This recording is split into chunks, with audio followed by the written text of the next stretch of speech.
In the morning, Russia attacked the city of Odesa with combat drones. One of the drones hit a multi-story residential apartment building. Part of the building collapsed. There may still be people trapped under the rubble, and a rescue operation is underway at the site. At least 3 people, including a child, were killed in the attack. The city has declared a state of mourning tomorrow. I got nervous and started putting my clothes on. My husband quickly ran to help the people. It was the first help. Then I saw people running out, and I understood that they were killed.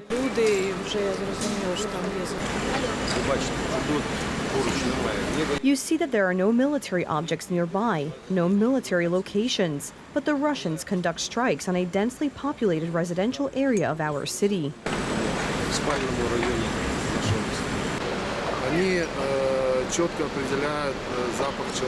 The dogs clearly identify the human smell, wounded or dead. They are trained to search for people. Yava is looking for the dead and wounded. In this apartment lived a family, a married couple with 2 children, one of them 3 months old. When the air alert was announced, they unfortunately did not go down to the shelter.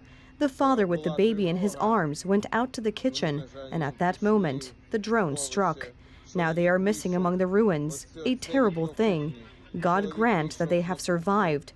This is how spring began in Odesa. According to Ukrainian President Volodymyr Zelensky, the drone was a Shahed, a large winged kamikaze drone supplied by Iran. Russia has launched several thousand of these throughout the war at targets deep inside Ukraine.